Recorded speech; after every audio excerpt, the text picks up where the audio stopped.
Holidays-nale, அது நம்ம GT Holidays தான். South India's #1 travel brand. MCR Pure Cotton Club, formals and casual shirts. பழசுக்கு எப்பவுமே மதிப்பு இருக்கு. ஒரே நிமிஷத்துல உங்களோட யூஸ் மொபைல்ஸை நம்ம டோஃபைல வித்துட்டு பணமா மாத்திக்கோங்க.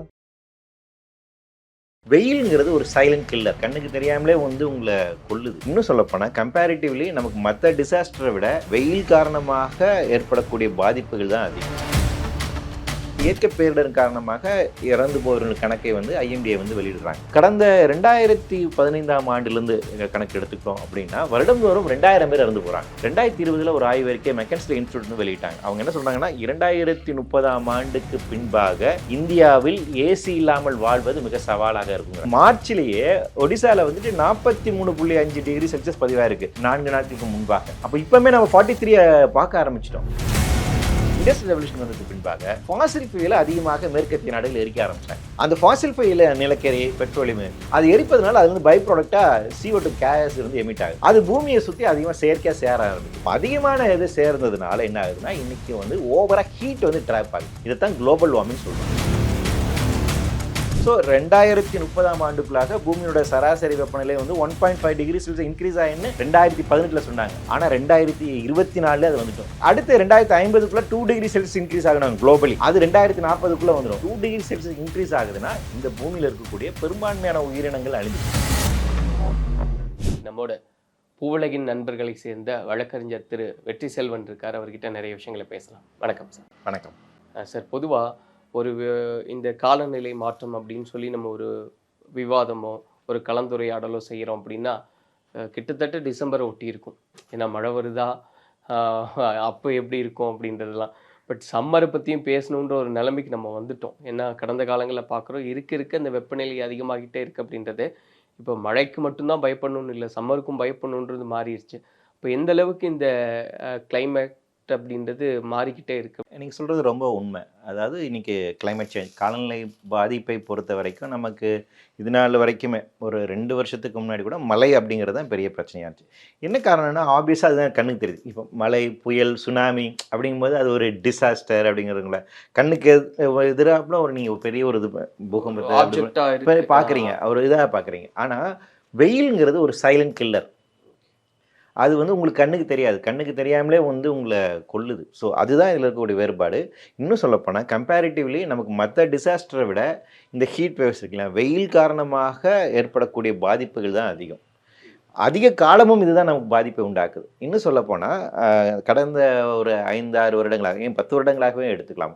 அதாவது இந்த மாதிரி இயற்கை பேரிடர் காரணமாக இறந்து போகிற கணக்கை IMDA வெளியிடுறாங்க. வருஷந்தோறுமே அவங்க ஆனுவல் ரிப்போர்ட்டில் வெளியிடுவாங்க. அதில் லாஸ்ட் ஒரு 5 இயர்ஸ் டேட்டா எடுத்து பார்த்தீங்கன்னா, ஈவன் 10 இயர்ஸ் டேட்டா எடுத்து பார்த்தீங்கன்னா ஹீட் வேவ்ஸ்னால் இறந்து போனவங்க டேட்டா தான் அதிகமாக இருக்குது. 1998 3000 பேர் இறந்து போயிருக்காங்க. ஹையஸ்ட்டு நமக்கு ரெக்கார்டாக இருக்கிறது அதுக்கு தான். 1990 நமக்கு டேட்டாஸ் இருக்குது ஹீட் வேவ்ஸ்னால இறந்து போனவங்களுடைய டேட்டாஸ். 90s பார்த்தீங்கன்னா 600 அப்படிங்கிறதா இருந்துச்சு. அதுக்கு ரொம்ப ஹைப் போனது பார்த்தீங்கன்னா 1998 3000. அதற்கு பின்பாக கொஞ்சம் குறையுது 1000 அப்படிங்கிறது. கடந்த 2015ஆம் ஆண்டிலிருந்து கணக்கு எடுத்துக்கிட்டோம் அப்படின்னா வருடந்தோறும் 2000 பேர் இறந்து போகிறாங்க சராசரியாக. அப்போ இன்றைக்கி ஹீட் அப்படிங்கிறத மிகப்பெரிய ஒரு பிரச்சனையாக இருக்குது. நீங்கள் குறிப்பிட்டது மாதிரி இப்போ காலநிலை மாற்றம் ஒவ்வொரு ரீஜனில் ஒவ்வொரு விதமான பாதிப்பை உண்டாக்கும். இப்போ நம்ம அமெரிக்காவில் பார்த்தோம் இல்லைங்களா, அந்த ஆப்ஸ் மலைக்கு இந்த பக்கம் லாஸ் ஏஞ்சல்ஸில் கடுமையான காட்டுத்தீ, இந்த பக்கம் பயங்கரமான குளிர், 2 விதமான பிரச்சனையும் பார்த்தாங்க. பயங்கரமான பனி, உறைஞ்சி போகின்ற பனியை பார்த்தாங்க. வட துருவ தென் துருவ பகுதியில் இருக்கக்கூடிய பிரச்சனை வேறு. அங்கே இருக்க ஆர்டிக் பகுதி வேகமாக ஊறிக்கிட்டு வருது அப்படிங்கிற ஒரு பிரச்சனையை பார்ப்போம். சைனாவை எடுத்துக்குவோம். சைனாவில் பார்த்தீங்கன்னா ஒரு பக்கத்தில் பயங்கரமான ஹீட் வேவ்ஸ் இருந்துச்சு, இன்னொரு பக்கத்தில் பெரிய ஒரு மழை அப்படிங்கிற பாதிப்பு. இந்தியாவை பொறுத்த வரைக்கும் நமக்கு ஃபர்ஸ்ட் ப்ரையாரிட்டியாக இருக்கக்கூடிய மிகப்பெரிய அச்சுறுத்தலாக இருக்கக்கூடிய விஷயம் எதுன்னு பார்த்தீங்கன்னா இந்த ஹீட் வேவ்ஸ் தான். ஸோ டெம்பரேச்சர் இன்க்ரீஸ் தான் நமக்கு. ஏன்னா நம்ம டிராபிக்கல் ரீஜனில் இருக்கோம். கிட்டத்தட்ட நமக்கு எப்படி நம்மளோட இது எப்படி புரிஞ்சுக்கலாம்னா, நீங்கள் மிடில் ஈஸ்ட் அந்த ரீஜனில் இருந்து இந்த இண்டோ கேஞ்சட்டிக் பிளைன் வரைக்கும் சொல்லுவாங்க. இந்த ரீஜன் அதிகமாக சூடாகக்கூடிய ஒரு பகுதியாக இருக்குது. ஏன்னா direct exposure to the sun நமக்கு அதிகமாக இருக்குது. இன்றைக்கி இருக்கக்கூடிய டெம்பரேச்சர் இன்க்ரீஸ் அது அதிகப்படுத்தி வருது. ஸோ இந்த குளோபல் வார்மிங் காரணமாக, காலநிலை மாற்றத்தின் காரணமாக இந்த ரீஜனில் அதிகமான டெம்பரேச்சர் இன்க்ரீஸ் இருக்குது. ஸோ அப்போ அதிகமான நமக்கு பிரச்சனை அப்படிங்கிறது வெயில் தான். இந்த வெயில் அப்படிங்கிறது என்னென்னா உங்களுக்கு இனிமேல் 10 மாதம் நமக்கு வெயில் இருக்கும். இப்போ நமக்கு பங்குனி மாதம் தான். இந்த பங்குனி வெயில் பல்லிழிக்குன்னு சொல்லுவாங்க. இல்லைங்களா? ஸோ இப்போ இந்த இது இவ்வளோ இருக்குது. இன்னும் அடுத்து வரக்கூடியது இருக்குது இல்லைங்களா, நமக்கு இந்த மே, ஜூன், ஜூலை அது இன்னும் பயங்கரமாக. இன்னும் சொல்ல போனால் ஹீட் வேவ்ஸ்க்கான டைம் பீரியட் அதுதான். மே டு அந்த ஜூன், ஜூலை அந்த காலகட்டத்தில் தான். அப்போ இன்னும் அதிகமாக இருக்கும். நமக்கு இப்போது இந்த மார்ச் மாதமே இவ்வளோ வெயில் இருக்குது. இன்னும் சொல்லப்போனால் பிப்ரவரி நமக்கு ஆரம்பிச்சிருச்சு. பிப்ரவரி, மார்ச்லேயே நம்ம இவ்வளோ வெயில் பார்க்குறதுனால இன்னும் எதிர்காலத்தில் இந்த வெயில் இதுக்கு தான் போகும். ஸோ காலநிலை மாற்றத்தினுடைய மிகப்பெரிய ஒரு பாதிப்பாக இந்தியா போன்ற பிராந்தியங்களில் நிகழக்கூடியது மிகப்பெரிய ஒரு பிரச்சனை என்னென்னா இன்றைக்கி ஹீட் வேவ்ஸ் தான். ஸோ இந்த வெப்பத்தை நாம் எப்படி எதிர்கொள்ள போகிறோம் அப்படிங்கிறது மிகப்பெரிய ஒரு சவால். ஸோ அதனால இன்றைக்கி இதை பேச வேண்டிய நிலைமை வந்துடுச்சு. இது இந்த 2-3 நாள் பேசிகிட்டு இருக்கோம். அதில் வந்து பார்த்திங்கன்னா முன்னாடி வந்து பசங்களுக்கெல்லாம் மழை வரப்போது அதுக்காக லீவ் விடுவாங்க. ஆனால் 2 வருஷத்துக்கு முன்னாடி உங்களுக்கு ஹீட் வேவ்ஸ்க்காக லீவ் விட்டாங்க. அதையும் நம்ம வந்து பார்த்தோம். அப்போ எதிர்காலம் அப்படிங்கிறது இது சார்ந்து தான் இருக்கும். அப்போ ஹீட் அப்படிங்கிறது நம்ம எதிர்கொள்ள வேண்டிய மிகப்பெரிய பிரச்சனையாக இருக்கும். அதில் ஒரு ஆய்வறிக்கை வந்து ரொம்ப முக்கியமான நினைக்கிறேன். 2020 ஒரு ஆய்வறிக்கை மெக்கன்ஸ்லி இன்ஸ்டியூட்னு வெளியிட்டாங்க. அவங்க என்ன சொல்கிறாங்கன்னா 2030ஆம் ஆண்டுக்கு பின்பாக இந்தியாவில் ஏசி இல்லாமல் வாழ்வது மிக சவாலாக இருக்குங்கிறாங்க. எப்போ இருந்து 2000 இன்னும் 5-7 இயர்ஸில் இப்போமே கிராஜுவல் இந்த டிரான்சிஷன் பீரியடுங்கிறாங்க. 2030க்கு மேலே அந்த ஆவரேஜ் ஹீட் அப்படிங்கிறது பயங்கர எக்ஸிடாக இருக்கும். அன்லிவபிள் கண்டிஷன்ஸ்க்கு வந்துட்டு நம்ம வந்துட்டு போயிடுவோம்.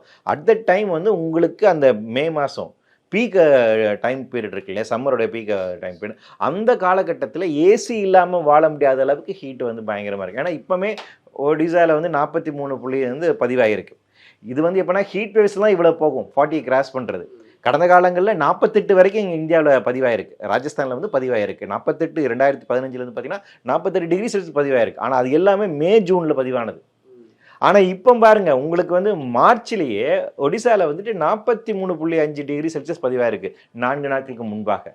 அப்போ இப்போமே நம்ம 43 பார்க்க ஆரம்பிச்சிட்டோம்.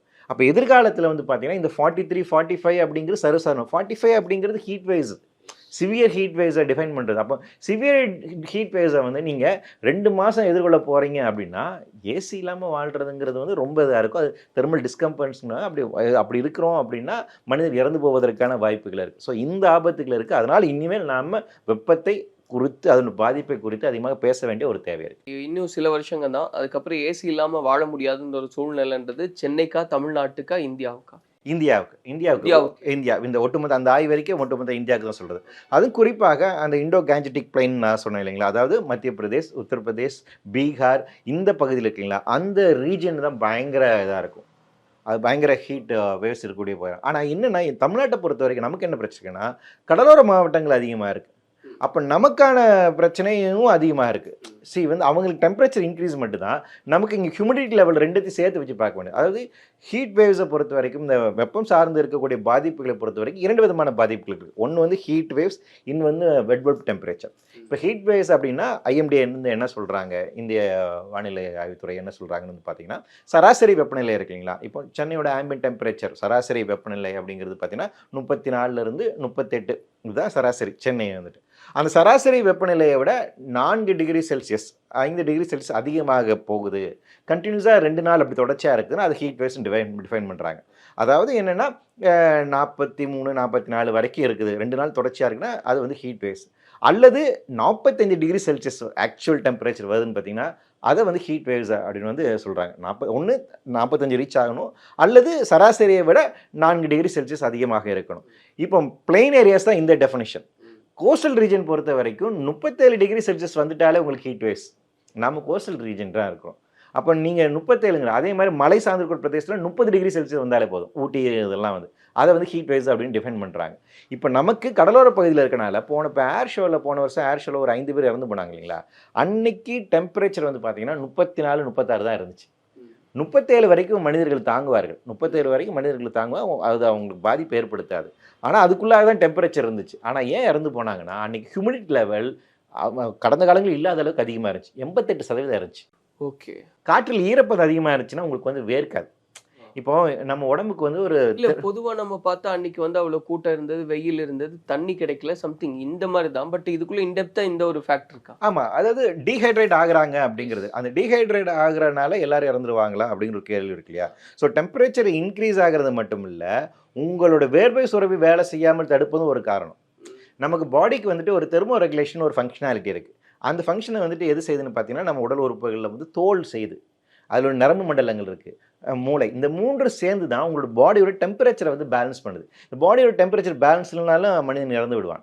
அதனால நமக்கு வந்துட்டு 101, 102, 115 போனாலும் பிரச்சனை தான். 105 டிகிரி அந்த ஃபாரன்ஹீட் சொல்கிறோம் இல்லையா, அது போனாலும் அது மாதிரி குறைஞ்சாலும் பிரச்சனை. 100 டிகிரி ஜுரம், ஸ்கூலுக்கு நான் போகலன்னு சொல்கிறீங்களா.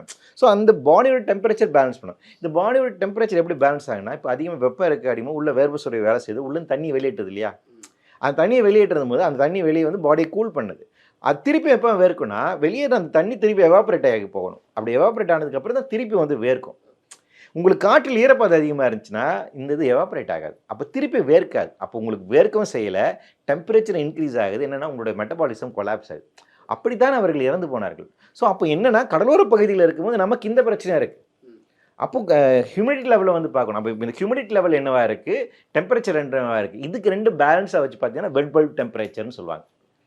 ஸோ அந்த பிரச்சனை இருக்குது. இப்போ தமிழ்நாடு போன்ற பகுதிகளில் நமக்கு இந்த வெட் பல்ப் டெம்பரேச்சர் தான் பெரிய பிரச்சனை. அப்போ வட இந்தியாவில் டெம்பரேச்சர் இன்க்ரீஸ் ஆகிறது மட்டும் தான் பிரச்சனை. ஆனால் நமக்கு இங்கே கடலோர மாவட்டங்கள், கடல் சார்ந்திருக்கிற பகுதியில் இருக்கிறதுனால கடலோர பகுதி சார்ந்திருக்கிற இந்த மக்களுக்கு இந்த வெட் பல்ப் டெம்பரேச்சர் அப்படின்னு மிகப்பெரிய ஒரு பிரச்சனையாக இருக்குது. இது எவ்வளோ பெரிய சவாலாக இருக்கும் சார்? 2025 இது எவ்வளோ பெரிய சவாலாக இருக்கும்? 2030 எவ்வளோ பெரிய சவாலாக? நமக்கு வந்து ஆவரேஜாக வந்து இப்போ அவங்க வட இந்தியாவில் வந்து பார்த்தீங்கன்னா 40 மேலே தாண்டக்கூடிய ஃபிகர்ஸ் வந்து அப்போவுமே வர ஆரம்பிச்சிருச்சு. நாம் அவனுக்கு ஒரு 5-6 வருஷத்துக்குள்ளாக நம்ம 40 டச் பண்ணிட்டோம். இப்போவுமே நம்ம 40 நெருங்கிட்டோம். போன வருஷமே வந்து பார்த்தீங்கன்னா 39 டிகிரி செல்சியஸ் 40 டிகிரி ஃபைவ் இருக்குது. 40 மேலே ப்ரீச் ஆகிறதுக்கான வாய்ப்புகளுமே இருக்குது. ஸோ மேக்ஸிமம் ஒரு 10 இயர்ஸ் டைம் பீரியடுக்குள்ளே தமிழகத்தில் பரவலாக எல்லா இடங்களும் வந்து பார்த்தீங்கன்னா 40, 41 அப்படிங்கிறது பதிவாக ஆரம்பிக்கும். அந்த காலகட்டத்தில் ஹியூமிடிட்டி லெவல் அதிகமாக இருந்துச்சுன்னா அது மிகப்பெரிய சவாலாக இருக்கும். நிறைய உயிரிழப்புகளை ஏற்படுத்தும். கண்டிப்பாக ஏற்படும். ஆல்ரெடி உயிரிழப்புகளை நாம் சந்தித்து கொண்டிருக்கிறோம். அந்த உயிரிழப்புகள் இன்னும் அதிகம். ஏன்னா இப்போ ஹீட் வேவ்ஸ்னால ஏற்கனவே மக்கள் இறந்துட்டு வராங்க. அதை நான் சொல்கிறேன். கடந்த 20-30 வருடங்களாக நமக்கு டேட்டாஸ் இருக்குது. கடந்த ஆண்டு மட்டும் அப்படின்னா எவ்வளவு சார் எக்ஸாக்ட்? ஏறத்தாழ வந்து 2200 பேர் இறந்து போனதாக சொல்கிறாங்க ஐஎம்டிஎனோட. 2024 2023 2020 இது எல்லாமே பார்த்தீங்கன்னா 2000 ஆவரேஜாக வந்துட்டு வெறும் ஹீட் வேவ்ஸ்னால. மற்ற இதெல்லாம் இருக்குது. ஸோ அதாவது இயற்கை பேரிடர்களே ரொம்ப அதிகமாக இறந்து போகக்கூடியது காரணமாக எதுனா ஹீட் வேவ்ஸ்னால தான் இறந்து போகிறாங்க. அதுக்கப்புறம் தான் வெள்ள பாதிப்பு, இந்த மழை வெள்ள பாதிப்பு பார்க்கும்போது பொதுப்படையாக பார்க்கும்போது வெள்ளம் தான், மழை வெள்ளம் பாதிப்பு அப்படிங்கிறத நம்ம வந்து பார்க்குறோம். ஆனால் ஹீட் வேவ்ஸ் தான் வந்துட்டு ரொம்ப பெரிய சைலண்ட் கில்லர். அதனால தான் நேஷனல் லெவலில் ஹீட் வேவ்ஸ்க்கான ஆக்ஷன் பிளான் வேணும்னு டிசாஸ்டர் மேனேஜ்மெண்ட் அத்தாரிட்டி வந்து சொன்னாங்க. 2016 சொன்னாங்க, 2019 சொன்னாங்க. தமிழ்நாடு உட்பட பல மாநிலங்கள் வந்து ஹீட் வேவ்ஸை எதிர்கொள்வதற்கான ஆக்ஷன் பிளான் ரெடி பண்ணியிருக்காங்க. ஹீட் மிட்டிகேஷன் ஸ்ட்ராட்டஜி கொண்டு வரணும் அப்படின்னு நம்ம ஸ்டேட் பிளானிங் கமிஷன் வந்து சொல்லியிருக்காங்க. ஹீட் வேவ்ஸை நம்ம டிசாஸ்டராக டிக்ளேர் பண்ணியிருக்கோம். வேறு எந்த மாநிலங்களுமே செய்யலை, தமிழ்நாடு தான் முதல்ல செஞ்சுருக்கோம். அப்போ இந்த நிர்பந்தம்லாம் ஏன் வருதுன்னா, தொடர்ச்சியாக நம்ம பகுதியில் ஏற்படக்கூடிய மிகப்பெரிய ஒரு பகுதி. அதனால் இப்போ அந்த ஹீட் மிட்டிகேஷனுக்கான ஒரு ஸ்டடி பண்ணுவதற்கான உத்தரவுமே வந்துட்டு தமிழக அரசாங்கம் பிறப்பிச்சிருக்காங்க. ஸோ தமிழகத்தில் நமக்கான பிரச்சனை அப்படிங்கிறது ரொம்ப பிரத்யேகமான ஒரு விஷயம். இன்னும் சொல்லப்போனால் நீங்கள் ஆப்பில் வந்து பார்த்தீங்கன்னா ஆக்சுவல் டெம்பரேச்சர் 39-30 டிகிரி இருக்கும். ஆனால் ஃபீல்ஸ் லைக் 14 போடுவாங்க. அது நீங்கள் பார்த்துக்கலாம். அப்போ அது என்ன தெர்மல் டிஸ்கம்ஃபர்ட்னஸ்னு. இப்போ அண்ணா யூனிவர்சிட்டி அதை குறித்து நிறைய ஆய்வு பண்ணியிருக்காங்க. ஒவ்வொரு மாவட்டத்திலும் இந்த தெர்மல் டிஸ்கம்ஃபர்ட்னஸ் எப்படி இருக்கும் அப்படின்னு. அதாவது இன்னும் ரொம்ப புழுக்கமாக இருக்குன்னு நம்ம சொல்கிறோம் இல்லைங்களா. நைட் நேரம் நமக்கு அதிகமாக புழுக்கமாக இருக்கும். நைட்டு தூங்க முடியாமல் ரொம்ப இருக்கலாம். குறிப்பாக கர்ப்பிணி பெண்களுக்குலாம் ரொம்ப இதாக இருக்கும். ஏன்னா அவங்க டீஹைட்ரேட் ஆகிட்டே இருப்பாங்க இல்லைங்களா. அப்போ தண்ணி அவங்க அதிகமாக எடுத்துக்க வேண்டிய ஒரு தேவை இருக்குது. அப்போ இந்த தெர்மல் டிஸ்கம்ஃபர்ட்னஸ் அடுத்த மிகப்பெரிய ஒரு சவாலாக இருக்குது. அதுக்கு எல்லாமே வந்து காரணம். இன்னொரு முக்கியமான பிரச்சனைனா, தமிழ்நாடு தான் மோஸ்ட் அர்பனைஸ் ஸ்டேட். 50% மக்கள் வந்து இங்கே நகரப்புறத்தில் இருக்காங்க. நகரம் அப்படின்னு வருகின்ற போது முழுக்க கான்கிரீட் தான். உங்களுக்கு உங்களுக்கு வந்து இது வந்து அர்பன் ஹீட்டிங் எஃபெக்ட் அப்படின்னு சொல்லுவாங்க. அப்போ உங்களுக்கு வந்து பசுமை பரப்புகளே இல்லை. பசுமை பரப்புகள் இல்லாதனால என்ன ஆகும், உங்களுக்கு மோர் வெப்பம் இருக்கும். வீடு நம்ம வந்துட்டு சிமெண்ட் அண்டு இது ஸ்டீல் தானே கேட்டிருக்கோம். அது அதிகமாக ஹீட்டை உள்வாங்கி வைக்கும். அப்போ வீட்டுக்குள்ளே இருக்கிறது ஆபத்து. நம்ம நினச்சிட்டு இருக்கோம் வெளியே போனால் தான் பிரச்சனை இல்லை, வீட்டுக்குள்ளே இருக்கிறதையுமே ஆபத்து. ஸோ அந்த டிஸ்கம்ஃபர்ட்னஸ் அப்படிங்கிறது. ஸோ தமிழகத்துக்கான இந்த பிரத்யேகமான ஒரு சவால் இருக்கின்றது. அதனால் நமக்கான ஆபத்துகளுமே இன்னும் அதிகமாக தான் இருக்குது. நீங்கள் சொல்ல எனக்கு அந்த ஃபீல் பண்ண முடியுது சார். அது இதை பற்றி இன்னும் ஆழமாக ஒரு புரிதலுக்காக கேட்குறேன். இப்போ லாஸ்ட் ஒரு 10 or 20 இயர்ஸ் பிஃபோர் ஒரு ஆவரேஜ் அப்படின்றது என்னவா இருந்தது சம்மரில் தமிழ்நாட்டை பொறுத்த வரைக்கும்? இப்போ நம்ம சொல்கிறோம் ஆல்மோஸ்ட் 40ன்றது கிட்டத்தட்ட ஆவரேஜ் அப்படின்றது. அப்போ ஒரு 10-20 வருஷத்துக்கு முன்னாடி என்னவா இருந்தது? 10-20 வருஷத்துக்கு முன்னாடி வந்து பார்த்தீங்கன்னா ஃபாரன்ஹீட் அளவில் பார்த்தீங்கன்னா 80-90 தான் வந்து 100ங்கிறதுல நம்ம அவ்வளோ கிடையாது. இப்போ 100 சர்வசாதாரணமாக வருது.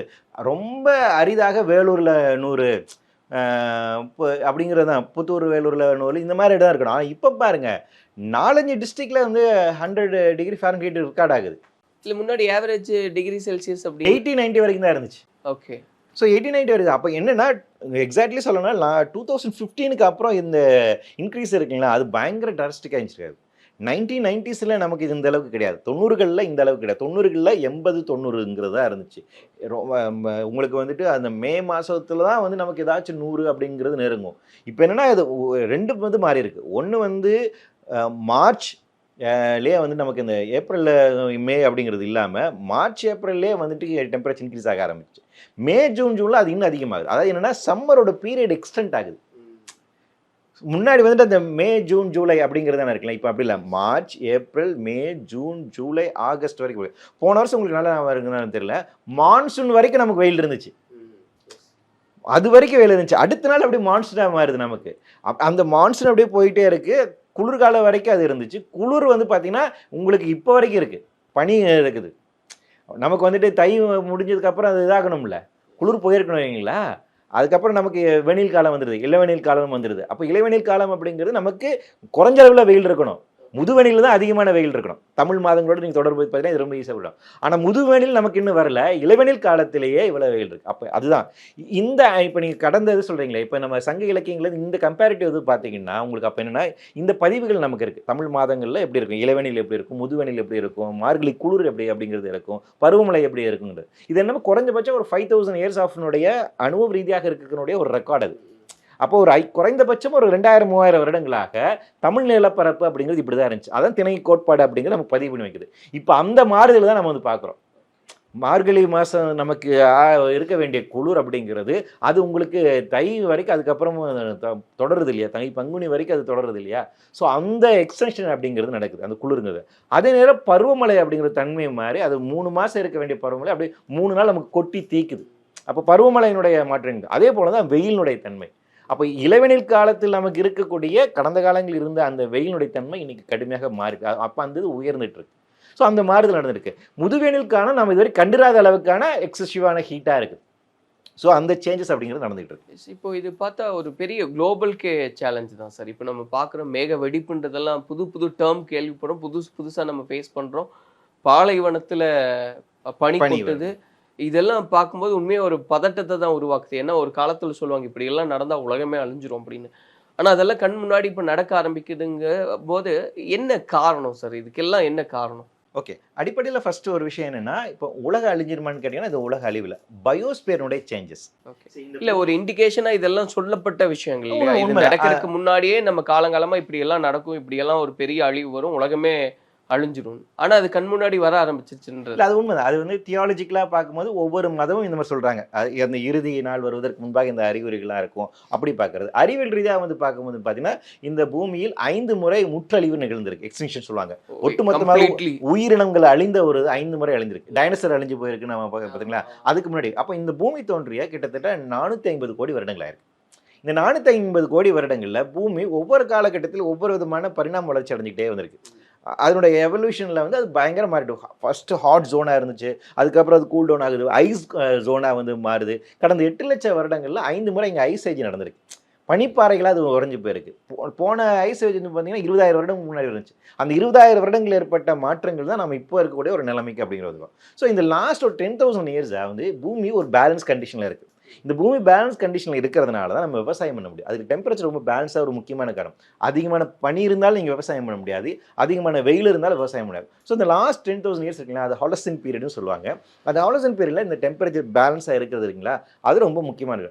இது இப்படி பேலன்ஸாக வைப்பதற்கு ரொம்ப முக்கியமான காரணியாக எது இருக்குன்னு பார்த்தீங்கன்னா CO2 case, green house gases சொல்லுவாங்க. அந்த கார்பன் டை ஆக்சைடு பூமியை சுற்றி ஓசோன் படலம் இருக்கு இல்லைங்களா, அது மாதிரி இதுவும் ஒரு படலமாக இருக்குது. Carbon dioxide, methane, nitrous gas போன்ற இந்த பசுமை இல்ல வாயுன்னு சொல்லுவாங்க. இது பூமியை சுற்றி இது ஒரு படலமாக இருந்து என்ன செய்யுதுன்னா, சூரிய கதிர்கள் வருது இல்லையா, அது பூமியை பட்டு ரிஃப்ளெக்ட் ஆகி வெளியே போகும்போது எல்லாமே வெளியே போகாமல் கொஞ்சம் ஹீட் அது வந்து ட்ராப் பண்ணுது. அப்போ பூமி வந்து கதகதப்பாக வச்சிருக்கு. நீங்கள் ஊட்டியில் வந்துட்டு கேம்ப் ஃபயர் போடும்போது என்ன பண்ணுறோம், போட்டு கொடுத்து கையை அப்படி வச்சுக்கிறோம் இல்லையா, அந்த ஹீட்டை நம்ம கதகதப்பு கொண்டு இருக்கீங்களா வந்து. அப்போ அந்த ஹீட் வந்து நமக்கு தேவை. அந்த அது ரொம்ப பக்கத்துலையும் கொண்டு வர முடியாது, ரொம்ப தூரமாக போயிடாது. அந்த கரெக்டான ஈக்குலிபிரியத்தில் நீங்கள் இருக்கீங்க. இதைத்தான் இந்த கிரீன் ஹவுஸ் கேஸஸ் செய்யுது. அப்போ இது வந்து இயற்கையாக நடந்த ஒரு நிகழ்வு தான். ஆனால் இன்னைக்கு கடந்த ஒரு 200 வருடங்களாக, குறிப்பாக இண்டஸ்ட்ரியல் ரெவல்யூஷன் வந்ததுக்கு பின்பாக ஃபாசில் ஃபியூலை அதிகமாக மேற்கத்திய நாடுகள் எரிக்க ஆரம்பித்தாங்க. அந்த ஃபாசில் ஃபுயல் நிலக்கரி பெட்ரோலியம் அது எரிப்பதனால அது வந்து பை ப்ராடக்டாக CO2 கேஸ் வந்து எமிட் ஆகுது. அது பூமியை சுற்றி அதிகமாக செயற்கையாக சேர ஆரம்பிக்குது. அப்போ அதிகமான இது சேர்ந்ததுனால என்ன ஆகுதுன்னா இன்றைக்கி வந்து ஓவராக ஹீட் வந்து ட்ராப் ஆகுது. இதைத்தான் குளோபல் வார்மிங் சொல்கிறோம். ஸோ லாஸ்ட் ஒரு 200 இயர்ஸாக செயற்கையாக மனித சமூகம் வெளியேற்றிய இந்த கார்பன் டை ஆக்சைடு அதிகமாக போய் சேர்ந்ததுனால இன்றைக்கி குளோபல் வார்மிங் நிகழ்ந்துட்டு இருக்கு. அப்போ அதன் காரணம் என்ன ஆகுதுன்னா இந்த அமைப்பு முறை மாறுது. ஸோ நிறைய ஹீட் ட்ராப் ஆகுதுனால என்ன ஆகுது, பனிப்பாறைகள் வந்து உருக ஆரம்பிக்குது, கடல் அதிகமான ஹீட்டை வந்து உள்வாங்கிக்குது. அப்போ கடல்லேருந்து வரக்கூடிய ஆக்சிஜன் வந்து குறைய ஆரம்பிக்குது, கடலில் மாற்றங்கள் நிகழுது, கடலோட நீரோட்டத்தில் மாற்றம் நிகழுது. கடலோட நீரோட்டத்தில் மாற்றம் நிகழுதுனால அது சார்ந்து இருக்கக்கூடிய காற்று சுழற்சி மண்டலத்தில் மாற்றம் நிகழுது. அப்போ காற்று சுழற்சி மண்டல மாற்றங்களை நம்ம மான்சூன் கண்ணாமலை நமக்கு மழைப்பொழிவு ஏற்படுது. நீங்கள் குறிப்பிட்ட அந்த மேக வெடிப்பெல்லாம் அப்படி தான் நிகழுது. அதாவது நீங்கள் சொன்ன மாதிரி பாலைவன பகுதிகளில் அதிகமான குளிர் அப்படிங்கிறது இருக்குது, வெப்பமண்டல பகுதிகளில் அதிகமான மழைப்பொழிவு அப்படிங்கிறது இருக்குது, கலிஃபோர்னியாவில் வந்து காட்டுத்தீ அப்படிங்கிறது இருக்குது, சூறாவளியாக இருக்குது, புயலினுடைய வேகம் அதிகமாக இருக்குது. முன்னாடியெல்லாம் புயல் கரையை தொட்டுருச்சுன்னா அப்புறம் வலுவிழுந்து தானே போகும். ஆனால் இன்றைக்கி அது ஏதோ வாக்கிங் போகிற மாதிரி இங்கே வந்து இந்தியாவை கடந்து அரேபியன் சீக்கு போய் துபாய் வரைக்கும் போகுது. அது ப்ரெடிக்ட் பண்ணுறதுலையும் பெரிய கடலுக்குள்ளேருந்து தண்ணியை உள்வாங்கிட்டு இருக்கு. 3 நாள் அங்கேயே உட்காந்துட்டு இருக்கு. அங்கே உட்காந்து தண்ணியை உள்வாங்கிட்டு இருக்கு. எப்போ அது கரையை கடக்கும் எப்படி வருது இல்லை, பயங்கர ஃபோர்ஸ்ஃபுல்லாக அவர் தண்ணி உள்வாங்கிட்டு வருது. அந்த இன்டென்சி அண்ட் ஃப்ரீக்வன்சி ஆஃப் சைக்ளோன்ஸ்லாம் கண்ணாபன்னு மாறி இருக்கு. அப்போ இது எல்லாம் என்ன ஆயிருக்குன்னா இந்த குளோபல் லாஸ்ட் 10,000 இயர்ஸாக இருந்த ஒரு சமநிலை உடைக்கப்படுவதன் காரணமாக வேறு ஒரு புதிய நிலை உருவாக்கி கொண்டிருக்கிறது. வேறு ஒரு விதமான இதன் காரணமாக நீங்கள் குறிப்பிட்ட மாதிரி அது முற்றழிவில் போய் முடிவதற்கான வாய்ப்பு இருக்குன்னு விஞ்ஞானிகள் எச்சரிக்கிறாங்க. ஏன் அப்படின்னா குளோபலாக இருக்கக்கூடிய டெம்பரேச்சர் இன்னைக்கு வந்து பார்த்தீங்கன்னா 1.5 டிகிரி செல்சியஸ் ஆல்ரெடி இன்க்ரீஸ் ஆகிடுச்சு கடந்த 200 வருடங்களில். கடந்த 200 வருடங்களில் பூமியுடைய சராசரி வெப்பம் எப்படி கடந்த 10,000 வருடங்களாக சமநிலையில் இருந்தது. கடந்த 8 லட்சம் வருடங்களாக கார்பன் டை ஆக்சைடு அளவு இந்த அளவுக்கு உயர்ந்ததே இல்லை. லாஸ்ட் 8 லட்சம் வருடங்களில் உயராத அளவுக்கு எனக்கு உயர்ந்திருக்கு. 200 வருடங்களுக்கு முன்பாக 290 ppm தான் இருந்துச்சு. இன்னைக்கு 420 ppm. ppmனா பார்ட்ஸ் பர் பில்லியன். அட்மாஸ்பியரில் அதனுடைய சதவீதம் என்னமாக இருக்குன்னு இன்னைக்கு அந்த அளவுக்கு உயர்ந்திருக்கு. அப்படியே உயர்ந்துகிட்டே போயிடுச்சுன்னா இப்போ அந்த கார்பன் டை ஆக்சைடு உள்வாங்கி தான் பயிர்கள் வந்துட்டு விளையணும் இல்லையா? ஃபோட்டோசிந்தசிஸ் எத்தனை பண்ணும்? இவ்வளோ அதிகமான கார்பன் டை ஆக்சைடு உள்வாங்குமா அப்படிங்கிற ஒரு கேள்வி இருக்குது. பயிர் செய்ய முடியுமா இந்த ஹீட்டில்? செடிகள்லாம் வளருமா? உயிரினங்கள் வாழுமா? பூச்சிகள் இருக்குமா? வண்டுகள் இருக்குமா? தேனீக்கள் இருக்குமா? பட்டாம்பூச்சிகள் இருக்குமா? சிட்டுக்குருவிகள் இருக்குமா? பெரிய யானைகள் இருக்குமா? முதலைகள் இருக்குமா? அப்படின்னா கேட்டிங்கன்னா இந்த எக்கோசிஸ்டம் எல்லாமே கொஞ்சம் கொஞ்சம் கொலாப்ஸ் ஆகிறது. அப்போ நாமளும் ஒரு முற்றழிவை நோக்கி தான் வந்து போய்கிட்டு இருக்கோம். அப்போ இதை வந்து மத ரீதியாக இருக்கக்கூடிய அந்த அடிப்படையாக நீங்கள் புரிந்து கொண்டாலும் சரி, அறிவியல் ரீதியாக இருக்கக்கூடிய ஒரு பாயிண்ட்டுக்குள்ளே வர்ற மாதிரி தானே. ஆமாம், அதாவது என்னென்னா இது வந்து ஆனால் இது என்ன முழுக்க இதுக்கு மனித சமூகம் தான் காரணம். இது வந்துட்டு இது கடந்த 5 முறை ஏற்பட்ட அழிவுகளுக்கு வந்து பார்த்தீங்கன்னா அது இயற்கையாக நடந்த நிகழ்வு. ஆனால் இதற்கு பொறுப்பேற்க வேண்டியது மனித சமூகம். அதனால தான் 1992 வந்து பார்த்தீங்கன்னா காலநிலை மாற்றத்துக்கான பிரத்யேகமான ஒப்பந்தத்தை ஐக்கிய நாடுகள் கொண்டு வந்தாங்க. இன்னைக்கு வரைக்கும் நாம் அதுக்கான பேச்சுவார்த்தை நடத்திட்டு இருக்கோம், எப்படி அதை கட்டுப்படுத்துவது அப்படின்னு. ஸோ 2030ஆம் ஆண்டுக்குள்ளாக பூமியோட சராசரி வெப்பநிலை வந்து 1.5 டிகிரி செல்சியஸ் இன்க்ரீஸ் ஆகின்னு 2018 சொன்னாங்க. ஆனால் 2024 அது வந்துட்டோம். 6 வருஷத்துக்கு முன்னாடியே 1.5 டிகிரி செல்சியஸ் வந்துருச்சு. அடுத்து 2050 2 டிகிரி செல்சியஸ் இன்க்ரீஸ் ஆகணும் குளோபலி. அது 2040 வந்துடும். 2 டிகிரி செல்சியஸ் இன்க்ரீஸ் ஆகுதுன்னா இந்த பூமியில் இருக்கக்கூடிய பெரும்பான்மையான உயிரினங்கள் அழிஞ்சிடும். ஏன்னா அது பயங்கரமான இன்க்ரீஸை வந்துட்டு ஒன்றாகும். எண்ட் ஆஃப் தி சென்ச்சுரி வந்து பார்த்தீங்கன்னா 3.4 டிகிரி செல்சியஸ் அளவுக்கு உயர்வு ஏற்படும் சொல்கிறாங்க. 3.4 டிகிரி செல்சியஸ்னால் அதெல்லாம் இன்னும் ரொம்ப நம்ம கற்பனை பண்ணி பார்க்க முடியாத அழிவுகளை வந்து உண்டாக்கும். ஸோ கொஞ்சமாக நான் அதை நோக்கி தான் போயிட்டு இருக்கோம். அதனால தான் உலக அளவில் இன்றைக்கி பயங்கரமாக எல்லா விஞ்ஞானிகளும் கடுமையாக பேசி கொண்டிருப்பது விஷயம் என்னென்னா இதை மட்டுப்படுத்த வேண்டும், எமிஷன்ஸை நிறுத்தணும், அதுலேருந்து நம்ம ரினியூவபிளுக்கு நோக்கி மாறணும், அதுக்கு ஒரு டார்கெட் ஃபிக்ஸ் பண்ணுங்க அப்படின்னு சொல்லிட்டு கடந்த காலங்களில் தொடர்ச்சியாக போராடி கொண்டு வராங்க. ஆனால் உலக அளவில் இப்போ அமெரிக்கா ட்ரம்ப்லாம் அது மறுக்கிறாரு, பாரிஸ் அக்ரிமெண்ட்லாம் வெளியே அனுப்புறாரு. ஆனால் அரசியல் சூழல் அப்படிங்கிறது வேறு விதமாக நடந்துட்டு இருக்கு. அப்போ இப்போ இருக்கக்கூடிய சூழல் இன்னும் மோசமாகிட்டு இருக்கனால அதிகமான எமிஷன்ஸ் இருக்குன்னு நினைக்கிறாங்க, அதிகமான கார்பன் எமிஷன். அப்படி தொடர்ச்சியாக இனிமேல் அதிகமாக கார்பன் நம்ம எமிட் பண்ணுறோம் அப்படின்னா இன்னும் இந்த குளோபல் வார்மிங் இன்னும் வேகம் எடுக்கும். ஸோ நாம் வேகமாக அழிவை நோக்கி தான் போய்கிட்டு இருக்கோம். அப்படி தான் நம்ம வந்து புரிஞ்சுக்கலாம். நிறைவாக ஒன்று சார், இப்போ இந்த ஆக்ஷன் பிளான் அப்படின்னு நம்ம சொல்கிறோம். இப்போது மழை காலத்தில் குறிப்பாக சென்னையை எடுத்துக்கிட்டு நம்ம புரிஞ்சுக்கலாம். இப்போ மழை வருதுன்னா இதுக்கான அந்த வடிகாலை சரி பண்ணணும், எப்படி அந்த முறைப்படுத்தணும், மழைநீர் சேகரிப்பு என்ன, இதெல்லாம் வச்சு நிலப்பரப்பை பாதுகாக்கணும், இதெல்லாம் சொல்லி ஒரு ஆக்ஷன் பிளான் அப்படின்றது மழையை வச்சு நம்ம புரிஞ்சுக்க முடியும். இப்போ வெயிலுக்கு அப்படின்னா இன்னைக்கு நார்த்தில் வந்து சில ஒரு ஸ்டேட் சொல்கிறாங்க காலையில் 6 மணிக்கு நாங்கள் பள்ளிக்கூடத்தை ஆரம்பித்து காலையில் 10:30 மணிக்கு நாங்கள் முடிச்சுக்கிறோம். ஓகே, அது ஒன்று. மத்தியான நேரத்தில் காலையிலேருந்து மதிய வேலை எப்பெல்லாம் வெயில் அதிகமாக இருக்கோ அந்த சமயத்தில் ஒரு ரிலாக்ஸ் பண்ணலாம் வேலைக்கு போகிறவங்களுக்கும் அப்படின்னு. இந்த மாதிரி தான் ஆக்ஷன் பிளான்ஸ் இருக்குமா இல்லை நம்மளால மாற்ற முடியுமா சார் இதெல்லாம் கிளைமேட்? இல்லை இப்போ என்னன்னா யாருக்கு வசதி வாய்ப்பு இருக்குங்கிறத பொறுத்து தான். இப்போ காலநிலை மாற்றமாகட்டும், இந்த இயற்கை சீற்றங்களாகட்டும், எல்லாருக்கும் ஒரே விதமான பிரச்சனை கொண்டு வரனா கிடையாது. இப்போ மழை வருது, போனதில் வேளச்சேரி போன இடத்துல இருக்கிறவங்க என்ன பண்ணாங்க, காரை கொண்டு போய் மேம்பாலத்தில் இருந்தாங்க, காரை சேவ் பண்ணணும்னு நினச்சாங்க. என்ன பண்ணாங்க, இன்னொரு ஹோட்டலில் ரூம் எடுத்து தங்கிட்டாங்க. அப்போ அவங்களுக்கு அந்த வசதி வாய்ப்புக்கு வீட்டுக்குள்ளே தண்ணி இருந்தாலும் பரவாயில்ல, சம்பாரிச்சது பண்ணலாம். ஆனால் வட சென்னையில் இருக்கிறவங்களுக்கு, மண்ணடி பகுதியில் இருக்கிறவங்களுக்கு, அவங்க வீட்டுக்குள்ளே எப்படி தண்ணி வரும்னு தெரியும். பாத்திர பணம் தூக்கிட்டு வேற எங்கேயும் போக முடியாது. அவங்களோட ஆயுள் நாள் சேமிப்பே அதுக்குள்ளே தான் இருக்குது. அதுக்காக கம்ப்ளீட்டாக அடிச்சுட்டு போகுது. அப்போ பாதிப்பு என்பது அவர்களுக்கு வேறு விதமாக இருக்குது, இவர்களுக்கு வேறு விதமாக இருக்குது. அப்போ எப்படி நம்ம தற்காத்து கொள்ள முடியும்? மழை இப்போ வெயில் காலத்தில் அவங்க என்ன சொல்கிறாங்க, நிறைய தண்ணி குடிங்க, மோர் குடிங்க, வெயில் அலையாமல் இருங்க அப்படி சொல்கிறாங்க, வீட்டுக்குள்ளே இருங்க அப்படி சொல்கிற ரைட்டு. ஆனால் அன்றாடம் வெளியே போனால் தான் பிழைப்புன்னு இருக்கிறவங்களுக்கு, காய்கறி விற்கக்கூடிய அம்மா என்ன பண்ணுவாங்க, கொத்து வேலை செய்ய போகிறவர் என்ன செய்வார், விவசாயி என்ன பண்ணுவார், மீனவர்கள் என்ன செய்ய போகிறாங்க, ஸ்விக்கி ஜொமேட்டோ போன்றவர்கள் கிக் ஒர்க்கர்ஸ் வந்து என்ன பண்ணுவாங்க, அவங்க வெயில் அலைஞ்சாகணுமே. இல்லைன்னா அன்றைக்கி அவங்க சம்பளம் கிடையாது, சாப்பாடு கிடையாது இல்லையா? அப்போ இந்த அன்ஆர்கனைஸ் செக்டர்ஸில் இருக்கக்கூடிய தொழிலாளர்களுக்கு என்ன பண்ணுவார்கள்? அப்போ அவர்களுடைய நிர்பந்தம் இருக்கு இல்லைங்களா? இப்போ அதுதான் சிக்கல். அப்போ நாம் அதனால இந்த மிட்டிகேஷன் பிளான் என்ன சொல்கிறோம்னா, இவங்களுக்கான ஒரு சோஷியல் செக்யூரிட்டியை உருவாக்குங்க அப்படின்னு சொல்கிறோம். இன்னும் சொல்ல போனால் இப்போ இந்த பொது இடங்கள் நமக்கு இருக்குது, ஹாஸ்பிட்டல்ஸ் இருக்குது, ஸ்கூல்ஸ் இருக்குது. அது எந்த அளவுக்கு ஹீட் ரெசிலியண்ட்டாக இருக்குன்னு ஒரு கேள்வி இருக்குது. ஏன்னா நீங்கள் ஹாஸ்பிட்டலுக்குள்ளே இருக்கணும், ஸ்கூலுக்குள்ளே இருக்கும் போது வெயில் அதிகமாக இருக்கும். அப்போ அது குழந்தைகளும் அங்கே கூடி. ஆமாம். இப்போ சென்னை வந்துட்டு பயங்கரம் இருக்குது. இப்போ மும்பை தாராவாயில் வந்துட்டு ஒரு ஆய்வு வந்து பண்ணாங்க. அதாவது புறநகர் மும்பையும் அந்த தாராவாய் பகுதி அப்படிங்கிறது பயங்கர ஸ்லம் ஏரியா, அது வந்து டெனன்மெண்ட்ஸ் அதிகமாக இருக்கக்கூடிய ஏரியா, நிறைய கட்டிடங்கள் அதிகமாக இருக்குது. அங்கே பார்த்தீங்கன்னா கம்பேரிட்டிவ்லி பார்த்தீங்கன்னா 5 டிகிரி செல்சியஸ் அதிகமாக இருக்குது. ஏன்னா வீடு கண்ணாப்பன்னு கட்டி வச்சிருக்காங்க, ஓப்பன் ஸ்பேஸே கிடையாது. அப்போ உள்ளவரோட ஹீட் அங்கேயே ட்ராப் ஆகுது. இதுதான் அர்பன் ஹீட்டிங் அப்படின்னு சொல்லுவாங்க. இப்படி செவுத்தில் பட்டு ரிஃப்ளெக்ட் ஆகி அவுட்டர் ஸ்பேஸ்க்கு போகணும், ஓப்பன் ஸ்பேஸில் போகணும். போகிறதுக்கான வழியே இல்லை. இப்படி பட்டு இன்னொரு செவுத்தில் பட்டு இப்படி உள்ளே தேங்குது. ஸோ அப்போ உங்களோட கட்டுமானம் எப்படி இருக்குது, நீங்கள் எந்த வீட்டில் இருக்கீங்கன்னா உங்கள் வீட்டை சுற்றி இடையில கேப் இருக்குதா, வீட்டு பக்கத்தில் மரம் இருக்குதா அப்படிங்கிறது இருக்கீங்களா, அதை பொறுத்து தான் இருக்குது. அப்போ இந்த வாய்ப்பு எல்லாருக்கும் சரிசமமாக இருக்குதுன்னு கேட்டிங்கன்னா இல்லை. அப்போ ஹீட் வேவ்ஸ்னால யார் அதிகமாக பாதிப்புக்குள்ளாவார் என்பதற்கான வர்னபிலிட்டி அசஸ்மெண்ட் பண்ணணும். அந்த வர்னபிலிட்டி அசஸ் பண்ணி அவர்களை பாதுகாப்பதற்கான ஸ்கீம்ஸை நீங்கள் எவால்வ் பண்ணணும். நாங்கள் டி நகரில் போயிட்டு கேட்டோம். அங்கே சாதாரண பூ விற்கிற ஒரு அம்மா சொன்னாங்க, நான் வந்து ஒரு நாளைக்கு இப்போ டெய்லியும் வந்துட்டு 100 ரூபா தண்ணிக்கே செலவு பண்ண வேண்டியது இருக்குது. வீட்டிலேருந்து நான் தண்ணி இட்டு வர்றேன், அது காலியாகுது, பயங்கரமாக வெயில் இருக்குது, ஜூஸ் குடிக்க வேண்டியது இருக்குது, தண்ணி வேணும். அவங்களோட ஒரு நாள் வருமானம் அவங்க அதிகபட்சம் 250 ரூபா. அதில் அவங்க 100 ரூபா இதுக்கே செலவு பண்ண வேண்டியது இருக்குது. ஸோ அப்போ இப்படிமான பிரச்சனையாக இருக்குது. அப்போ இதை எப்படி நம்ம இந்த சோஷியல் செக்யூரிட்டியை நீங்கள் கொடுக்கணும் இல்லைங்களா, அந்த சோஷியல் செக்யூரிட்டிக்கான ஸ்கீம்ஸ் எவால்வ் பண்ணலாம். அப்போ அதன் மூலமாக தான் பாதுகாக்க முடியும். அதனால் இது வந்து சின்ன அளவிலான இப்போ வீட்டிலே இருந்துங்கன்னு சொல்கிறதன் மூலமாக இதுக்கு தீர்வு கிடைக்குமா அப்படின்னு நிச்சயமாக தீர்வு கிடைக்காது. அதையும் தாண்டி ஒவ்வொரு சமூக தளத்திலும் யார் என்னவாக இருக்கிறார்கள், அவங்களுடைய வர்னபிலிட்டி என்னவாக இருக்குது என்பதை கண்டறிந்து அதற்கேற்ற மாதிரி திட்டங்களை உருவாக்க வேண்டும். ஸோ அதுதான் பாதிப்புகளை குறைப்பதற்கு அவர் பாதுகாப்பதற்கும் சிறு நடவடிக்கையாக இருக்கும். இது ஒன்று வந்து இப்போ நம்ம ஒரு மாநில அரசு என்ன பண்ணணும் அப்படின்றதெல்லாம் பார்த்து எடுக்க முடியும். உலகளவில் இந்த பிரச்சனையை எதிர்கொள்றதுக்கு உலக நாடுகள் என்னெல்லாம் முன்னெடுக்கிறாங்க, எடுக்கணும் அப்படின்னு பார்க்குறேன். பாரிஸ் அக்ரிமெண்ட், கிளைமேட் அக்ரிமெண்ட்லாம் இருக்குது. ஸோ அதை தொடர்ச்சியாக வந்து பேசுகிறேன். வருடந்தோறும் இந்த காப் மாநாடு அப்படின்னு கேள்விப்பட்டேன், கான்ஃபரன்ஸ் ஆஃப் பார்ட்டிஸ்னுடைய மாநாடு. கடந்த 2 காப் மாநாடுகளில் வந்து பார்த்தீங்கன்னா லாஸ் அண்ட் டேமேஜஸ் குறித்து பேசினாங்க. அதாவது என்னென்னா, காலநிலை மாற்றத்துக்கு வந்து எந்த நாடுகள் காரணம்னு பார்த்தீங்கன்னா மேற்கத்திய நாடுகள் தான்.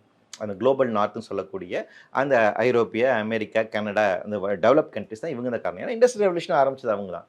ஸோ அவர்கள் 3ஆம் உலக நாடுகள், இந்தியா போன்ற 3ஆம் உலக நாடுகளுக்கு தேவையான டெக்னாலஜிஸ் கொடுக்கணும், ஃபினான்ஸ் கொடுக்கணும்னாங்க.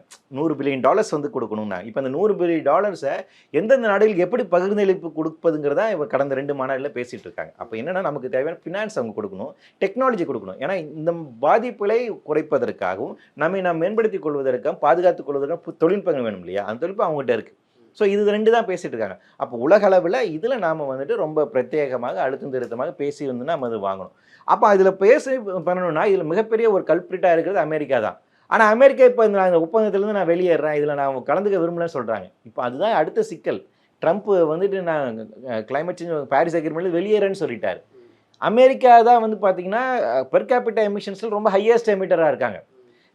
1750 2017 வரைக்கும் அவர்கள் வெளியேற்றின கார்பனுடைய அளவு இருக்கு இல்லைங்களா, 1/4 அவங்க தான் வெளியேற்றிருக்காங்க. 4 1 பகுதி அவர்கள் தான் அதிகமாக கார்பன் எமிட் பண்ணியிருக்காங்க. அப்போ பிக்கஸ்ட் பொல்யூட்டராக யார் இருக்காங்க, வரலாற்று ரீதியாக வந்து அமெரிக்கன்ஸ் தான் இருக்காங்க.